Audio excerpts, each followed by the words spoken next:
On this subject, do you think America needs to think twice before getting drawn into this conflict?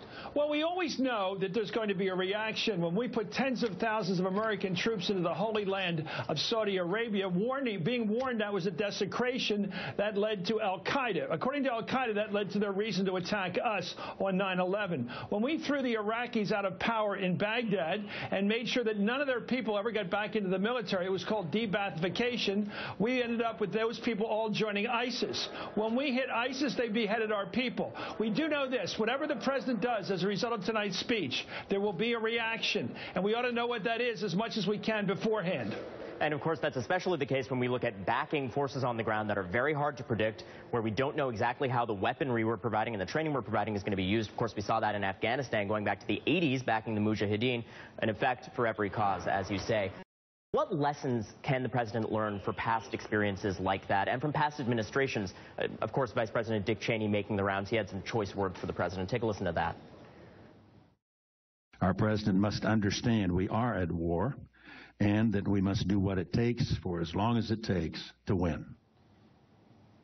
Chris, what lesson should the president learn? Let me just be careful here. We have to be very careful. He's not an authority figure on how to do things. He was the one that put our troops into Saudi Arabia. He's the one that went to the royal family of Saudi Arabia and said, you'll notice that the Kuwaitis are saying at your hotels now, what hotels are you people going to stay at? He basically intimidated them into taking our troops into desecrating their own holy land. He was the one who de-Baathicized the Iraqi government we set up over there. We stood up over there in Baghdad after we went in there. He was the one that drove the Sunnis out of power and into the hands of ISIS. So his track record is atrocious, atrocious.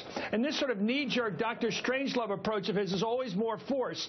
More force is not the answer, because if you want to escalate, to use the president's phrase, we know how to do this. We know how to make things worse in the Middle East. We do know that. What we don't know how to do yet is how to de-escalate, how to lower the heat, how to reduce the popularity, if you will, of these zealous groups, these zealotry groups. And I think that's what we have to learn how to do. We're not going to kill the Arab world. Killing Arabs on international television is what we do for the last 12, 14 years. What we have to do is find a way of not killing them. And bombing them from the air will elicit a response from ISIS. You can bet your bottom dollar there will be a reaction if we start a bombing raid over there. And the reaction will not be capitulation. You can bet everything you have on the fact that ISIS will not surrender in the face of a U.S. bombing attack. They'll do something to us. And we better be prepared when we bomb them again or escalate the bombing. That's what we're asking for. It's coming. Incredibly important point and not being made a lot on the Hill right now. Chris, this is on the eve of the 13th anniversary of September 11th. Poll numbers show a huge number of Americans aware of these beheadings, very fearful.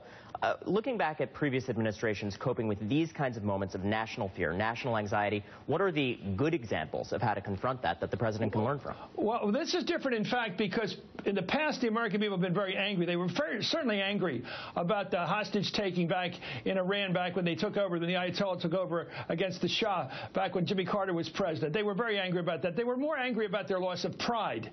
This time, there's more than that. We're angry because of our pride being hurt with the beheadings of our two fellow citizens over there, Sotloff and Foley. But we're also angry, we're also afraid. This term homeland, I don't particularly like it because it has an ominous sound. It has a sort of a totalitarian aspect to it. I think the neocons love it because it gets Americans really afraid. And we get really afraid we'll go for almost any attack overseas because they think, oh, that's going to make us safer. And so it was used, 9/11 was used very effectively to take us into Iraq, which had nothing to do with 9/11. And there's Cheney out there now doing the same thing. He's always fanning the flames for more military strikes, more military escalation. That's what he likes to do. That's what he believes in.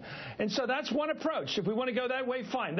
We're at where we are right now because of that approach. Because of what we did with Saudi Arabia in 1990, what we did in the first Iraq War, what we did in the second Iraq War, and afterwards what we did with kicking all the Sunnis out of the government over there, driving them to ISIS, attacking ISIS by air. We know it led to the hangings or the beheadings. So we know all this. The Cheney method has been used. It got us here. Obviously.